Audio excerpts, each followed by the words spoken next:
Değerli basın mensupları,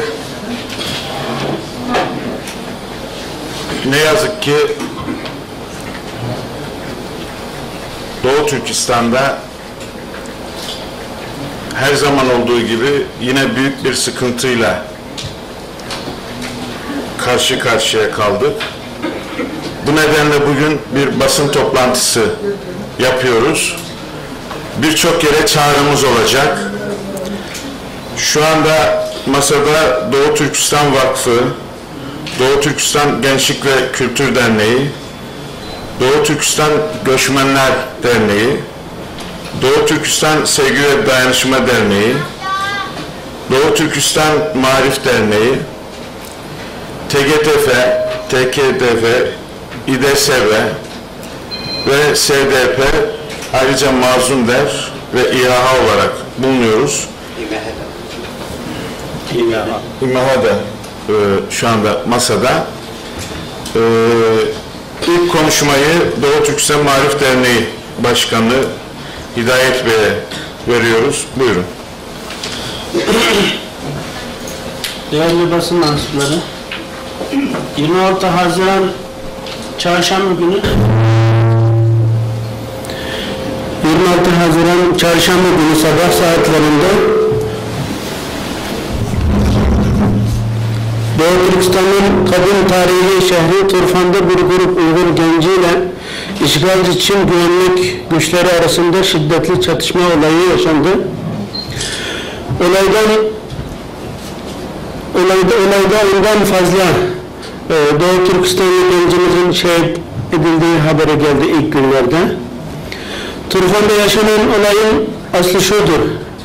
26 Haziran'daki olayı kastediyorum. İşgalci Çin hükümeti 64 yıldan beri Doğu Türkistan'da din, dil, kültür, yaşam tarzına, kısacası hayatın tüm alanına yönelik uygulamakta olduğu her türlü baskıcı politikalarını son dönemde daha da artırmış, Müslüman Türk halkını adeta nefes alamaz hale getirirken, diğer taraftan orantısız ve haksız bir şekilde Çin'den getirdiği milyonlarca göçmen Çinlilere yaşam olanağı sağlamak amacıyla yerli halkın ev, iş, tarla ve bahçelerini zorla işgal etmekte, yurtlarını terk etmeye, merkezi bölgelerden Uygurları kırsallara, çöllere göç etmeye zorlamaktadırlar.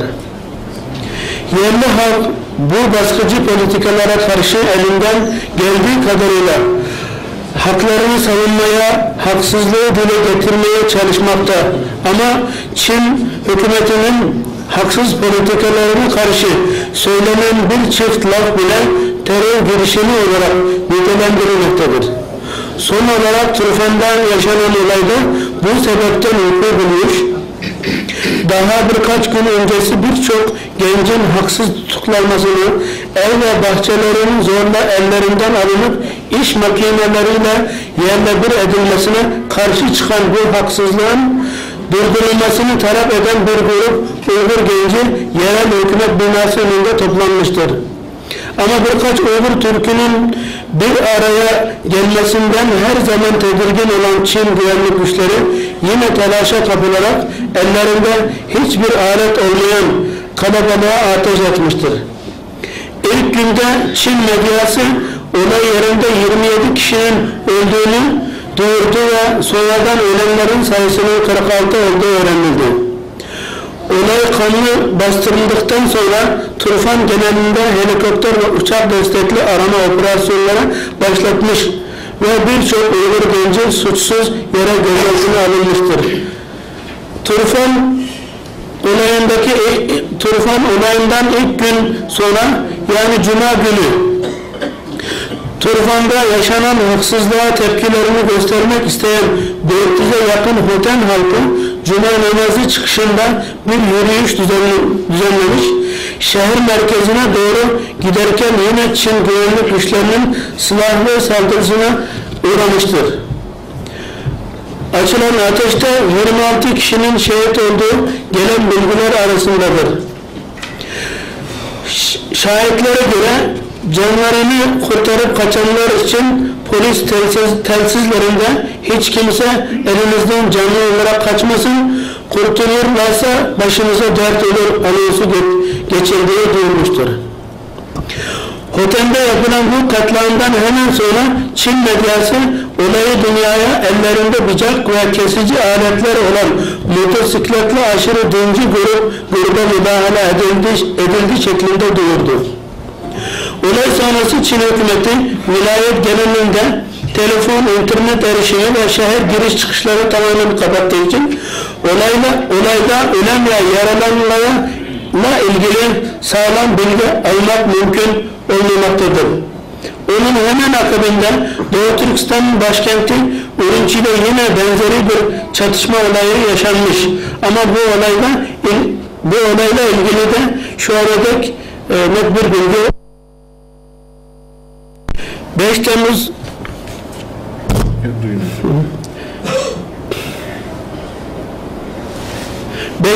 2009'da Ürümçi'de yaşanan soykırımın 4. yıl dönümü yaklaşırken Çin'in bu yarısız ve orantısız askeri hareketleri ve yürürlükteki eylemini şiddetle lanetliyoruz. Son günlerde haberlerde yansıdı. Ürümçi'de Doğu Türkistan'da yüz binlerce asker olmasına rağmen Çin'in iç kesiminden yoğun bir şekilde asker taşıma Doğu Türkistan'ın asker yoğunu yapılmaktadır. Bunu dikkatinizi çekmek istiyorum. Halkımızın dünya kamuoyu önünde yeni kanlı kıyam geçirilmesinden çok endişe duyuyoruz. Bundan dolayı Çin Cumhurbaşkanı ve Doğu Türkistan'daki olayları sert bir şekilde bastırılması konusunda emretti. Ve bundan dolayı da önümüzdeki günlerde kanlı bir faciaya karşı kalmamak için burada sizlere bu konuda dikkatinizi çekiyoruz. Çin medyası Turfan ve diğer bölgelerde yaşanan son olayların dış güçlere bağlı olduğu iddiası edilmiş ve hedefini Doğu Türkistan Marif ve Dayanışma Derneği ile birlikte bir başka Doğu Türkistan teşkilatını koymuştur. Çin'in bu tür asılsız ithamlarını reddediyoruz ve bu çirkin davranışını halkımıza yönelik başlattıkları soykırım amaçlı katliam planına bir meşruiyet kılıfı uydurma çabasından ibaret bir gayret olduğunu ifade ediyoruz. Biz halkımızın özgürlükleri, bağımsızlığı, hak hukuk mücadelelerinde her zaman sahip çıkacağımızı, yanlarında olduğumuzu ve olmaya devam edeceğimizi de dile getirmekten ömür duyduğumuzu belirtmek isterim. Hepinize teşekkür ediyorum. Değerli arkadaşlar, bütün arkadaşlara söz vereceğiz. Fakat şunu belirtmek gerekiyor. Şu anda 5 Temmuz olayları yaklaşıyor. 5 Temmuz olayları ile ilgili yıl dönümü yaklaşıyor. Ve yüz binlerce asker, birçok tank Doğu Türkistan'ın bütün şehirlerini şu anda çevirmiş durumda. İçeri girmişler. Büyük bir katliam hazırlığı hissediyoruz. Ben bütün dünyaya çağrıda bulunuyorum. Öncelikle Doğu Türkistan halkının yanında tarih boyunca yer almış Türkiye'ye bir an önce bütün diplomatik ilişkileri devreye koyarak bu önümüzde olma ihtimali olan katliamı durdurma çabasına girmek mecburiyetindeyiz. Diğer bir konuda Çin çok sert davranacağını ifade ediyor. İslam ülkeleri acilen toplanmalı. İslam Konferans Örgütü toplantı çağrısı yapmalı. Şu anda İslam dünyasıyla Çin arasındaki ticari ilişkilerin boyutu 300 milyar dolara yakın. Eğer bu ilişkiler kullanılırsa Çin elbette ki bu katliamlardan vazgeçecektir. Müslüman dünyasının liderlerine çağrı yapıyorum. Elinizdeki gücü kullanmayı öğrenin. Siz sadece kendi sınırlarınızdaki halklardan sorumlu değilsiniz. Dünyada iletişim ve ulaşım imkanları arttı. her lider dünyanın öbür ucundaki dindaşlarından ve aynı dinden olmasa bile masum insanlardan sorumludur. O nedenle İslam Konferansı bir araya gelip bütün İslam dünyasının liderleri birlikte Çin'e bu konuda çağrıda bulunmalı, tepki koymalı. Şunu unutmasınlar, şu andaki İslam dünyasının ticari hacmi eğer Çin'in aleyhine kullanılırsa Çin çok büyük bir ticari krize girer. Sadece iş gücünden ve ham maddeden kaynaklanan bir takım imkanları kullanan Çin kendi geleceğini ticari büyümesine, ekonomik büyümesine bağlamış durumda. Önümüzde birçok alternatifler de var. Afrika'da ve dünyanın benzeri yerlerinde aynı ticari oluşumlar, aynı imkanlar sağlanabilir. Çin'e bunun hatırlatılması yapılmalı. Eğer Doğu Türkistan halkı yalnız bırakılırsa dünyadaki İslam liderleri halklar nezdinde bir yara daha alacaktır. Şu anda bizim telefonlarımız hiç susmuyor. Bunu da Çin'e söylüyorum. Türkiye'yi önemsiyorsunuz. İslam dünyasını önemsiyorsunuz. İlişkiler kurarken buradaki herhangi bir tepkiyi önemsiyorsunuz. Biz insanlara cevap vermekte yoruluyoruz. Çin konsolosluğunun önüne gitmek isteyenler var. Çin Büyükelçiliğinin önüne gitmek isteyenler var. İslam dünyasının dört bir yanında bizi arıyor. Ayrıca sadece İslam dünyası değil, dünyanın her tarafında insanlar bu son gelişmeden tedirgin. Eğer 5 Temmuz'da yaptığınız katliamın bir benzerini yaparsanız, inanın sokaklar Çin aleyhine yapılan gösterilerle dolacak. Mallarınız boykot edilecek. Çağrılar yapılacak.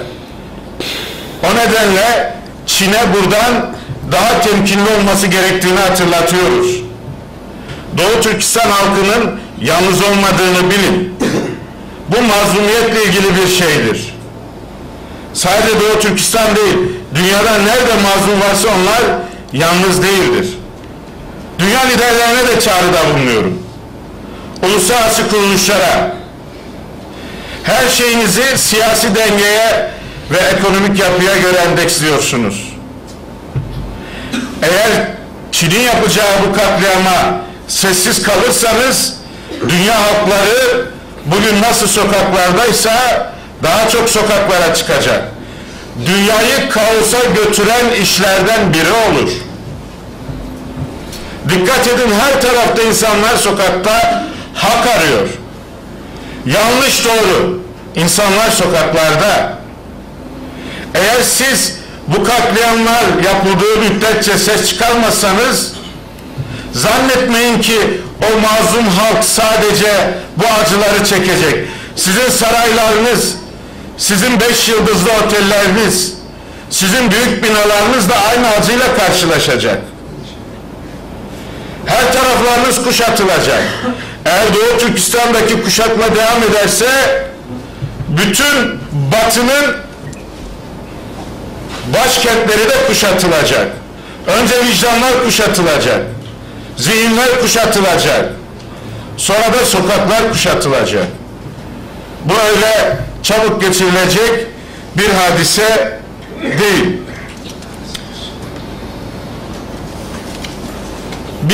Bizi arayan gönüldaşlarımıza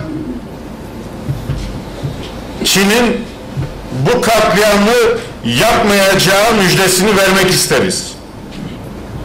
Ama ne yazık ki korkumuz büyük. Bu korkumuz şu açıdan da önemli. İlk defa Doğu Türkistan halkını bu kadar kararlı gördük. Çin bunu da bilmeli. Çin'in çok yumuşak karnı var. Çok etnik gruptan oluşuyor. Doğu Türkistan halkına yapacağınız şiddetli saldırılar bu kırılmaları getirecektir. Herkes şapkasını önüne alıp düşünmek mecburiyetinde. Kadın ve çocuklara karşı tankları o şehirlere yığmak hangi anlayış? Bu tanklara sessiz kalan İslam liderleri, ben burada açıkça söylüyorum, İslam dünyasının özelde kurulmuş olan tüm kuruluşlarına çağrı yapıyorum.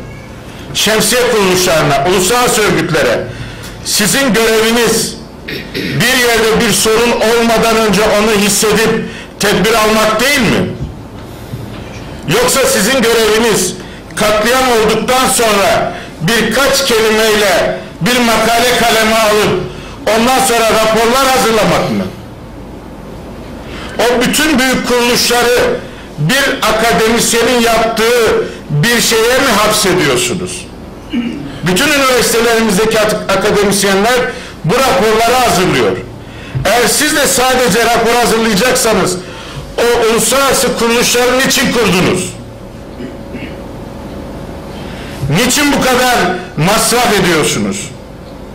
Bütün bu kuruluşların hepsi masum yere öldürülen bir kadını ve çocuğun kanı kadar değerli değil.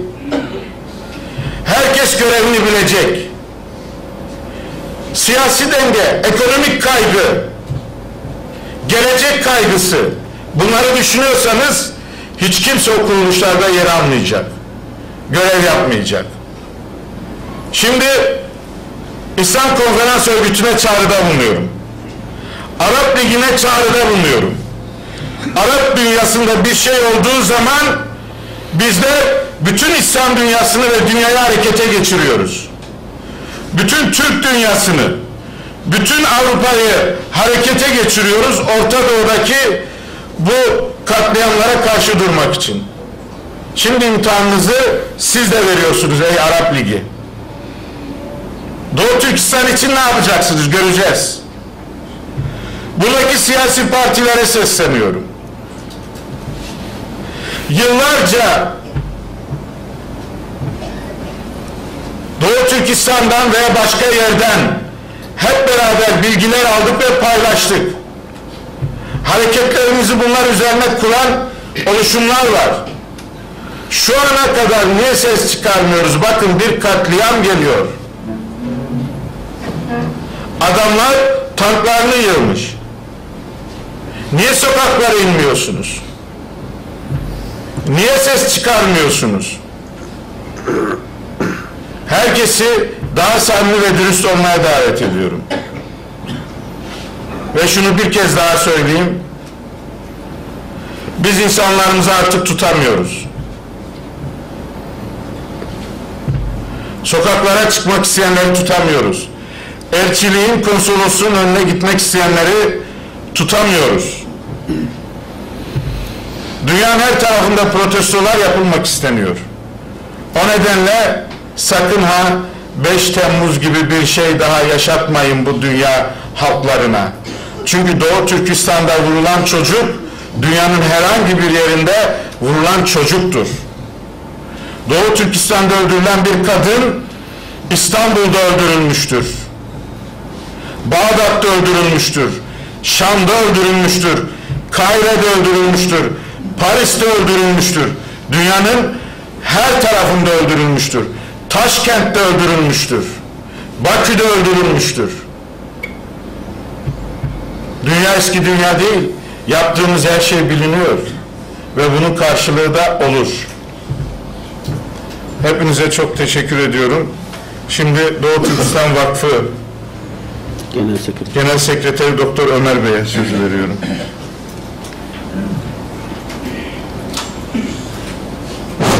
Hoş geldiniz öncelikle.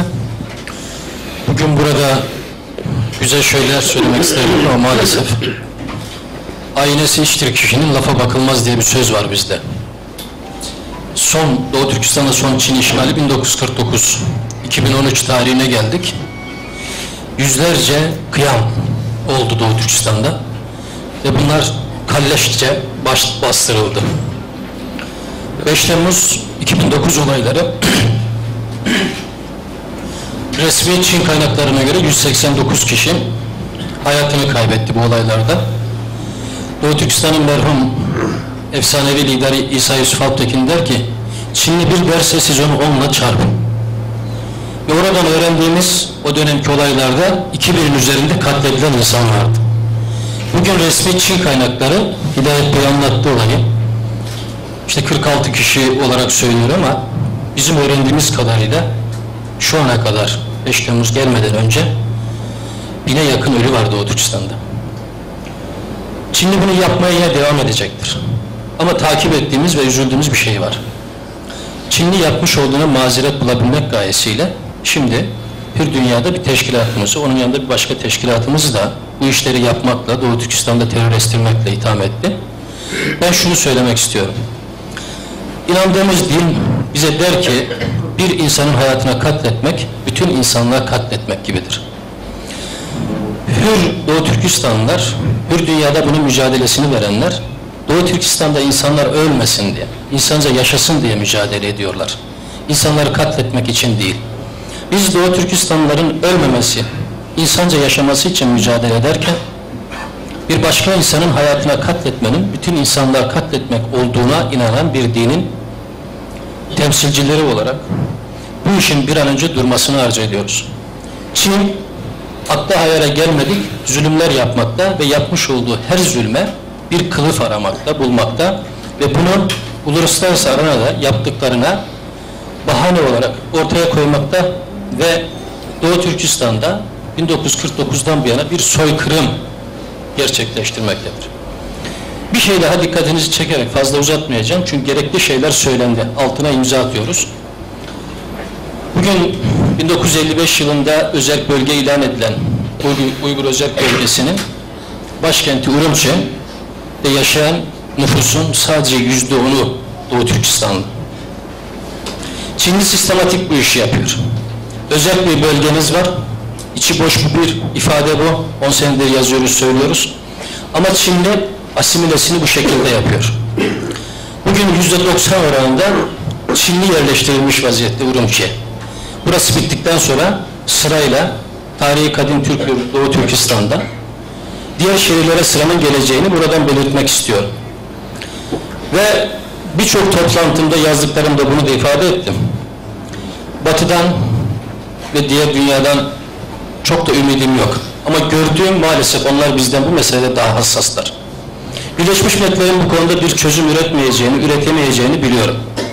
Üretmek istemeyeceğini de biliyorum. Ama az önce Bülent Bey'in de ifade ettiği gibi Dünya İslam İşbirliği Teşkilatı eğer bu meselenin çözümü noktasında adım atmazsa varlık sebebini bir daha düşünsün diyorum. Ümit ediyorum ki yaklaşan 5 Temmuz olaylarında 2009 olaylarını tekrar yaşamayız. Bu vesileyle inşallah bu toplantı hayırlara vesile olur. Sesimiz de duyurulur diyorum. Saygılar sunuyorum. Sağ olun.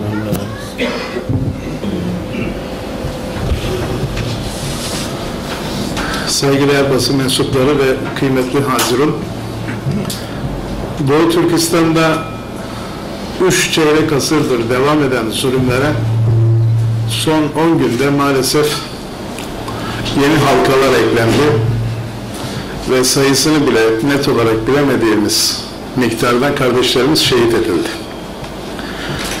Çin hükümeti yıllardır izlediği politikayla etnik, dışlayıcı ve ayrımcı bir çizgi izlemekte ve Müslüman kardeşlerimizi, o bölgede yaşayan Doğu Türkistanlı kardeşlerimizi korkutmak ve sindirmek ve insanca yaşamalarına engel olmak istemektedir.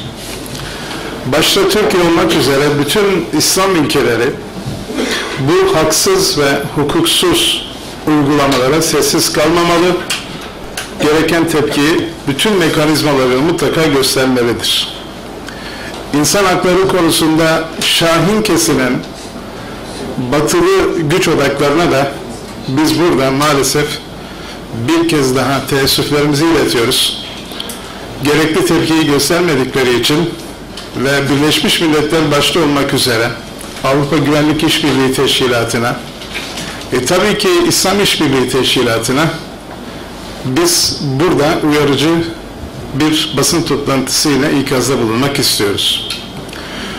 Doğu Türkistan'da bir türlü bitmek bilmeyen ve İslam coğrafyasının birçok yerine de maalesef devam eden bu zulüm ve vahşet bize gösteriyor ki İslam dünyası kendi birlik ve beraberliğini temin etmek hakikaten Resul-i Ekrem Aleyhisselatü Vesselam'ın söylediği gibi ümmetün vahide, tek bir ümmet, tek bir millet olma bilincini ve şuurunu bir an önce fiiliyata geçirmek zorundadır. Bizim bundan başka bir çaremiz yok. Her sahada ve ölçekte kendi aramızdaki birlik beraberliği gerek siyasi gerek ekonomik anlamda ayağa kalkabilecek, bu tip zulümlerin karşısına dikilebilecek güç ve kuvveti bir an önce temin etmek zorundayız. Ümit ediyoruz ki bu tip hadiseler, temenni etmediğimiz, hoşlanmadığımız bu tip hadiseler bu ümmetin bilinçlenmesine ve şuurlanmasına vesile olur. Ramazan-ı Şerif'in arefesinde gerçekleşen bu katliamı ve devamında beklediğimiz 5 Temmuz olayları cihetiyle muhtemel olan sıkıntıları şimdiden biz bütün hür dünyanın dikkatini çekiyor, yapılan haksız uygulamaları telin ediyor. İslam dünyasını ve bütün uluslararası örgütleri Çin hükümetinin bu yanlış adımlarına dur demeye davet ediyoruz. Saygılar sunuyorum. Şimdi Sevgi Dayanışma Derneği Yusuf Bey. Saygıdeğer basın mensupları, değerli hazırım. Evet, bugün Doğu Türkistan kan ağlıyor. Kendi vatanlarında, kendi yurtlarında insanlar kalleşçe katlediliyor. Maalesef ki İslam dünyası da buna şu ana kadar seyirci kalmakta. Ben öncelikle tüm insanlığa sesleniyorum. Doğu Türkistan davası başta bir insanlık davasıdır. İnsanlık suçudur. Ben analara, babalara sesleniyorum. Evlatlarının başını okşarken Doğu Türkistan'daki yavruların feryatlarını yüreğinde hisseden analara, babalara sesleniyorum. Ne olur 35 milyon Müslüman kardeşinizi yalnız bırakmayın. Tüm İslam alemine sesleniyorum. İman etmedikçe cennete giremezsiniz. Birbirinizi kamil manada sevmedikçe de iman etmiş sayılmazsınız. Doğu Türkistan'daki kardeşinizi sevmek, Doğu Türkistan'daki kardeşinize sahip çıkmakla mümkün olur. Doğu Türkistan'a yapılan zulüm, kadınlara yapılan zulümdür. Doğu Türkistan'da hamile kadınlarımızla daha gözünü dünyaya açamadan daha anne karnındayken bebekler katlediliyor. İlk önce bu İslam'ın davasıdır. İlk önce Müslümanlar davasına sahip çıkacak. İnşallah biraz evvel Birleşmiş Milletler'den, diğer kurumlardan bahsettik. Bugüne kadar Müslümanlar ancak telef olduktan sonra rapor tutmak için bazı şeyler için ön plana atılmışlardır. Bugün Müslüman kanı dökülmekle kalıyor. En büyük görev İslam alemine. Eğer Arap ümmeti de ümmeti Arap değilse, Resulullah'ın ümmeti ise Doğu Türkistan davasını kendi davası görecek. Doğu Türkistan davasına, bugünkü davaya samimiyetle haykıramayan, emin olun tekrar imanın gözden geçirmesi lazım. İman ehli zulme seyirci kalamaz.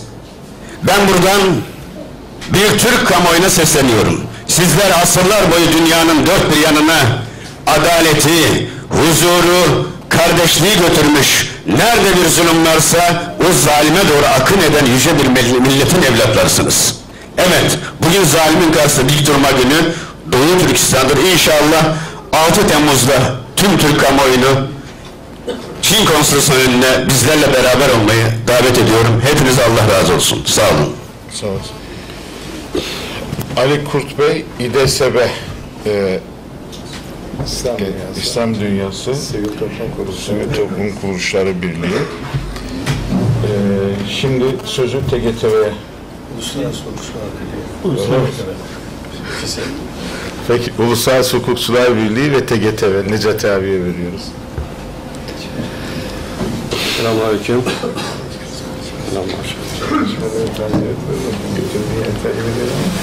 İslam coğrafyasının yangın var, İslam coğrafyasında kan var. Bu coğrafya içerisinde Doğu Türkistanlı kardeşlerimiz en çok mağdur ve mazlum durumda. Çünkü Çin'le tarihi, kültürel, dini, sosyal hiçbir bağı olmadığı halde topraklar işgal edildi, ülkesi işgal edildi. Bir millet, Doğu Türkistanlı kardeşlerimiz asimilasyonla karşı karşıya, yok edilmeyle karşı karşıya.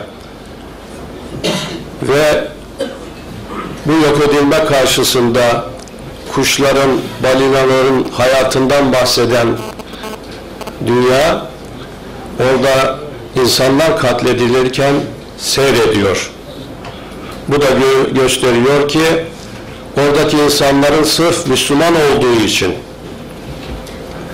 sırf inançlarından dolayı, çünkü yıllarca işgal altında bu insanlara zulmedildi, katledildi ve katledilmeye devam ediliyor.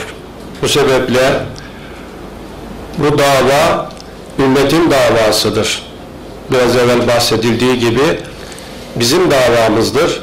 Bu yönden dünya kamuoyunda ve özellikle Müslümanların bu konuda daha hassas davranmalı, ekonomik, siyasi ve uluslararası platformlarda bu insanların haklarının savunucusu olmalıyız.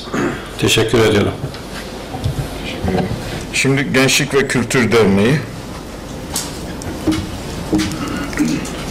Doğu Türkistan Gençlik ve Kültür Derneği. Değerli basın mensupları, tabii ki burada değerli büyüklerin gerekeni sözleri söylediler. Bize çok fazla söz düşmüyor tabii ki. Doğu Türkistan'da yaşanan bugün itibariyle değil, 64 yıldan beri bu katliamlar, zulümler devam etmektedir. Tabii ki ben burada tüm insanlığa sesleniyorum. Eğer birazcık kalplerinde insanlık ruhları varsa Doğu Türkistanlara sahip çıkmalarını istiyorum. Değerli hocam şimdi bahsetti burada. Bir balina veya bir herhangi bir şey olduğu zaman bunlara nasıl sahip çıkılıyorsa nihayetinde biz insan gibi yaşamak istiyoruz Doğu Türkistan'da. Biz de bir insanız. Durmuyor bu katliamlar. Neden? Müslümanlar sahip çıkamıyor kendi kardeşlerine. Çaresizlik bizim tek güvendiğimiz, tek sığındığımız tek bir yer kaldı artık. O da Yüce Allah, bizleri yaratan. Başka sığınacak hiçbir tarafımız kalmadı. Çünkü bu yapılan zulüm, bu yapılan haksızlık, bu yapılan adaletsizlik artık haddini aştı. Yani ben duygularımı ifade edemiyorum. Artık sabrımız da kalmadı.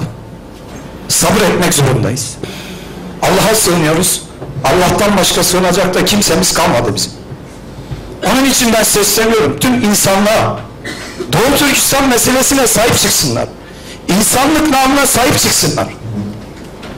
Ve buraya bizleri topladıkları için değerli büyüğüm Bülent abimize, buradaki büyüklerime teşekkür ederim. Allah razı olsun hepinizden. Sağ olun. Ayhan Urban Bey.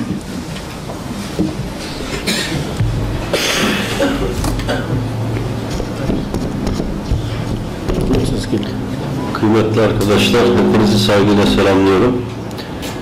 Doğu Türkistan, Kaşgar, Urumçi, Turfan bizim işgal edilmiş topraklarımızdır. Burada 64 yıldır işgal, kanlı ve şiddetli bir baskıyla devam etmektedir.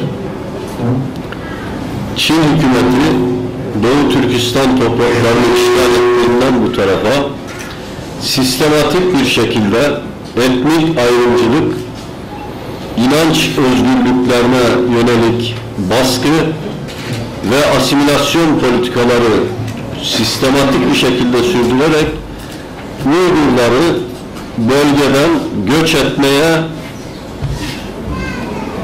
sürmeye ve katletmeye dönük politikalarını sürdürmektedir. Bu 26 Haziran'da yaşadığımız da bunun devamı olan bir politikadır.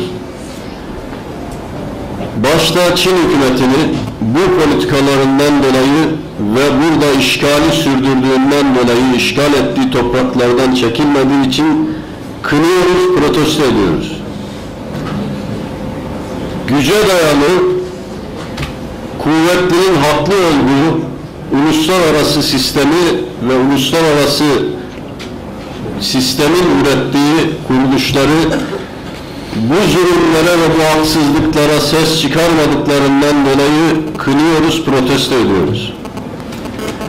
Bu tür haksızlıklardan dolayı bu uluslararası sistem 7 milyar insan için meşruiyetini kaybetmiştir. Yeniden yapılanmak mecburiyetindedir. Çin hükümeti Doğu Türkistan'da uyguladığı politikalardan dolayı ve Suriye'de uyguladığı politikalardan dolayı 2 milyar Müslüman dünyasının hasmı durumuna düşmüştür. Kınıyoruz ve protesto ediyoruz. Bundan sonra Çin hükümetinin ve uluslararası sistemin bu olaylara ses çıkarmayacağını biliyoruz. Ama biz toplumlar olarak yapılan bu insanlık suçunu, bu sistematik katliamı dünyadaki 7 milyar insan olarak birbirimizin hakkına sahip çıkmak adına gerek sokaklarda, gerek sosyal medyada gücümüzün, dilimizin, elimizin yetişebildiği her yerde takip edeceğiz, takipçisi olacağız ve bu sistemi değiştireceğiz. Bunu da böyle herkesin inanmasını ve bunun için çalışmasını ben bekliyorum, temenni ediyorum. Türk Dışişleri Bakanlığı'na ve hükümete de Çin'le son 2 yıldır ileri derecede yaptıkları işbirliğini yeniden gözden geçirmelerini buradan bir mesaj olarak iletiyorum. Çünkü Çin hükümeti işbirlikleriyle diplomatik girişimlerle laf anlayacak bir hükümet olmadığını yaptığı politikalarla ispatladı. Çin hükümeti yaptırımlardan anlar. O açıdan Çin hükümetiyle Türkiye Cumhuriyeti Devleti arasındaki işbirliklerinin yeniden gözden geçirilmesini biz Türkiye halkı olarak 76 milyon olarak bekliyoruz, talep ediyoruz. İslam İşbirliği Teşkilatı'nın bir an önce lağvedilmesini bekliyoruz. Çünkü bugüne kadar hiçbir yerde Müslüman halkın katledilmesine, sistematik kıyma uğramasına ve hukuksuzluklara karşı hiçbir şekilde inisiyatif almamıştır. Hiçbir işe yaramayan bir teşkilattır. Derhal bu işbirliği teşkilatının kaldırılmasını talep ediyoruz. Bütün İslam dünyası adına biz buradaki kuruluşlar olarak bunları dillendiriyor. Hepinizi saygıyla selamlıyorum. Allah razı olsun. Sağ olasınız. Şimdi Doğu Türkistan Göçmenler Derneği Yakup Bey. Değerli basın mensubu. Değerli basın mensupları, Çin işgalindeki Doğu Türkistan'da Müslüman Türk halkına yönelik son aylarda artarak devam eden terör ve şiddet olayları bizleri endişeye sevk etmektedir. Çin güvenlik güçleri orantısız güç kullanarak soydaşlarımızı sindirmeyi amaçlamaktadır. Pekin yönetiminin hedefi, bölgenin asıl sahibi Doğu Türkistan halkını yaşadıkları vatan topraklarından göç etmeye mecbur bırakmak ve halkımızın dini ve milli kimliklerini yok etmektir. Bölgede huzur, güven ve istikrar isteniyorsa Pekin yönetimi yargısız infazları durdurmalı, geleneklerin ve inançların yaşanmasına hoşgörü göstermeli. Halkımızın milli ve dini hassasiyetlerine saygı göstermelidir. Çin yönetimi küresel lider olmak istiyorsa Doğu Türkistan sorununa çözüm bulmak zorundadır. Ankara'da küresel güç olmayı hedefliyorsa başta Doğu Türkistan olmak üzere Türk dünyasından yükselen feryatlara kulak vermelidir. Temennimiz bölgede huzur ve asayişin sağlanması ve gerginliğin tırmanmadan son bulmasıdır. Diasporada yaşayan Kazak ve Uygurlar olarak bölgedeki barış ve huzurun tesisine olumlu yönde katkıda bulunmaya hazır olduğumuzu Ankara ve Pekin yönetimine bildirmek istiyorum. Teşekkür ederim. Sağ olun. İnsan medeniyet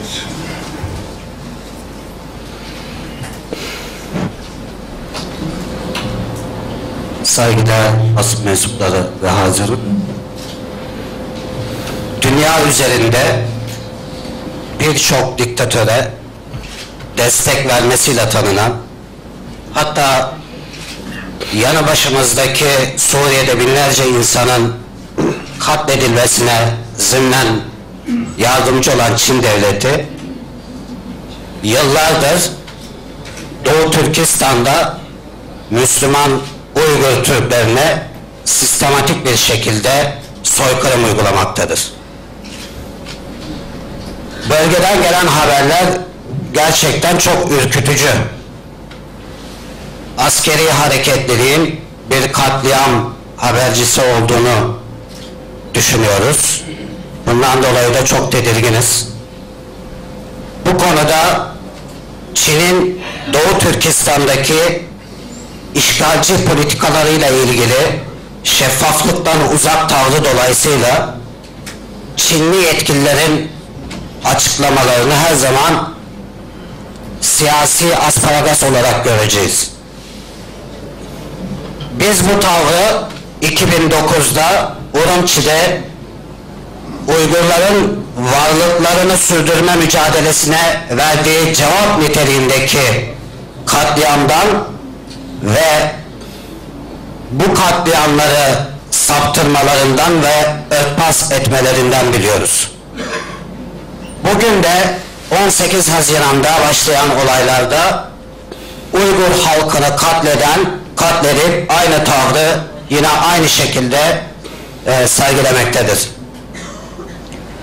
Asimilasyon politikaları için Doğu Türkistan'ın Müslüman halkını bölgeye yoğun bir şekilde Çinli göçmen yerleştirip provoke ederek, dini ve kültürel baskı yaparak, demir yumrukla, insanlık dışı yöntemlerle, işkenceyle yönetmeye çalışan bir ülke olduğunu ne kadar örtbas etse de artık dünya biliyor, görüyor.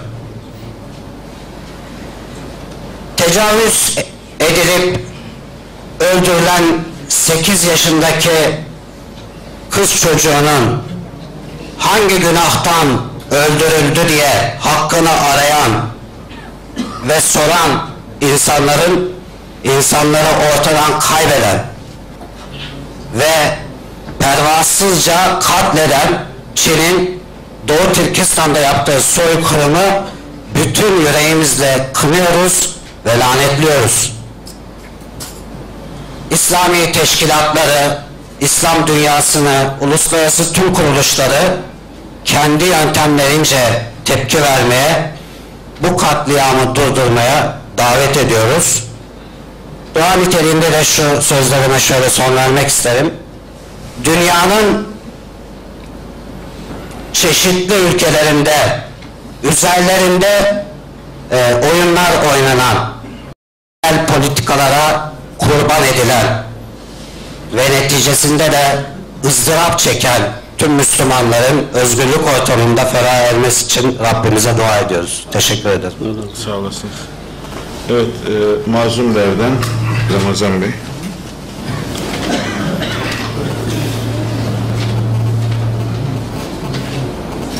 Kıymetli basın mensupları, sivil toplumun değerli temsilcileri, sevgili Hazirun, hepiniz hoş geldiniz. Aslında bu Çin mezalimine bir tarihi arka planıyla birlikte düşünmek gerekir. Doğu Türkistan, yani hepimizin zihninde, hani ilim Çin'de de olsa gidin arınız, bu zihnimizde uzak bir bölge olarak kalıyor. Dolayısıyla Doğu Türkistan'ın da çok uzak bir yer olduğunu zannediyoruz. Değil. Doğu Türkistan aslında ilk Türk devleti Karahanlıların yurdudur. Yani Hicri 280-840'larda Müslüman olmuşlar. Çinlerle ilişkileri aslında yani 1 yıl sonra başlamıştır. Çin'le Doğu Türkistan problemleri aşağı yukarı 250 yıldır, 250 yılı aşkındır devam ediyor. Ama Çin'deki Doğu Türkistanlıların bu topraklarda, yani imparatorluk payitahtı İstanbul'da, imparatorluk bakiyesi bu ülkenin insanlarıyla da ilişkileri var. Şöyle ki, 1873'te Yakup Han Tura İstanbul'a başkonsolos olarak gönderiliyor ve burada Sultan Abdülaziz top ve tüfeklerden oluşan bir askeri malzeme, eğitici subaylar ve Murat Efendi'nin başkanlığında bir heyet ile Kaşgar'a gönderiliyor. O heyet Kaşgar'a intikal ettiğinde 100 tane top atışı yapıyor ve ondan sonra hutbeler Sultan Abdülaziz adına okunmaya başlıyor. Özellikle 1886'da Sultan Abdülhamit çok önemli bir söz söylüyor. Yani o dönemde de Çin ve Doğu Türkistan problemleri var. İşte o dönemde Abdülhamit diyor ki, Doğu Türkistan Anadolu'dur. Anadolu Doğu Türkistan'dır. Asya'dan Avrupa'ya yürüyüş buradan başlar. Ve dolayısıyla kesinlikle Doğu Türkistan'a ilgisiz kalmamış, yardım etmeye çalışmıştır.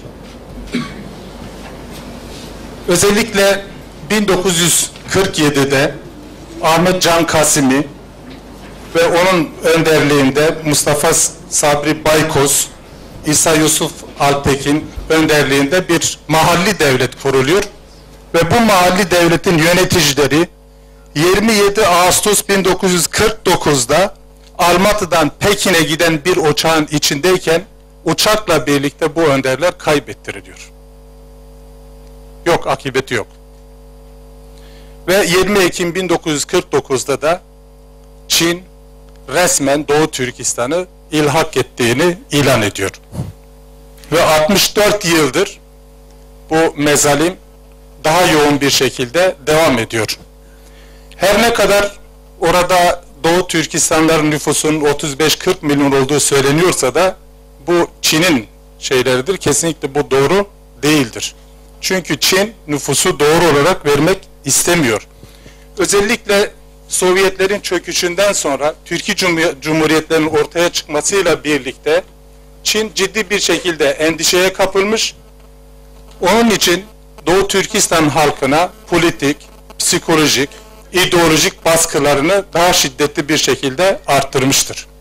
10 Aralık 1948'de Birleşmiş Milletler İnsan Hakları Evrensel Beyannamesini ilan ettiğinde Çin de bunu imzalamış ama imzaladığı günden beri 2. maddenin 4. fıkrası ve 9. madde dahil ihlal etmektedir. Buna rağmen soykırım suç olmasına rağmen Uluslararası Ceza Mahkemesi buna yetkili olmasına rağmen bütün aktivistlerin, gözlemcilerin tespitlerine rağmen Çin Doğu Türkistan'da hem etnik hem de kültürel soykırım uygulamasına rağmen harekete geçmemiştir. Komünistler genel bir taktik olarak genelde öncesinde muhalefetteyken sosyal adalet, eşitlik, özgürlükler vaat ediyor ama iktidara geldiği zaman kesinlikle bunları unutmuştur. Çin Çin komünizmi de aynı şeyi yapmıştır. Özellikle 1972'ye kadar bizim kaynaklarımıza göre 35 milyon Doğu Türkistanlı katledilmiş ama o dönemde Rusya'nın iddiasına göre Çin 26 milyon Müslüman katletmiştir.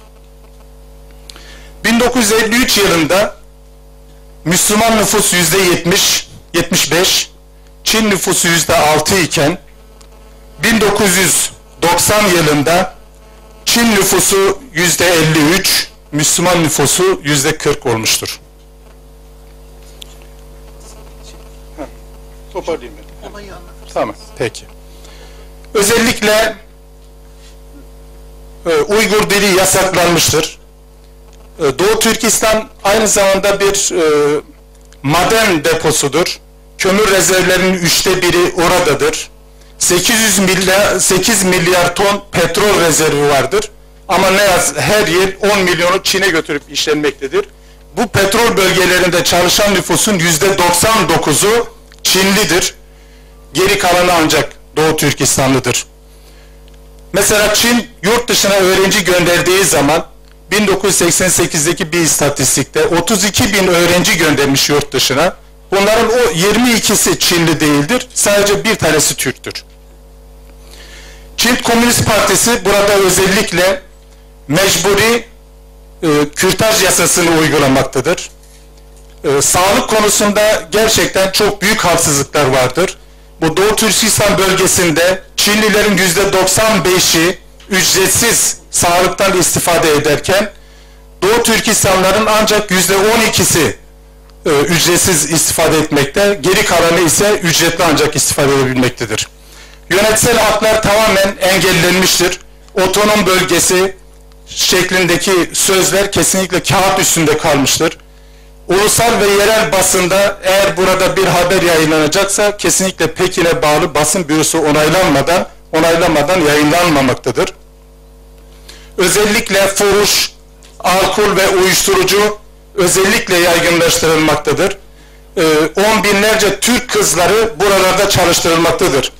Bu bölgeler aynı zamanda nükleer deneme mekanlarıdır. Özellikle 11 Eylül saldırısından sonra Çin, aynı saldırı benim ülkemde de olacak endişesiyle buradaki insanlara daha yoğun bir şekilde baskı uygulamaktadır. Özellikle burada haber akışları yasaklanmaktadır.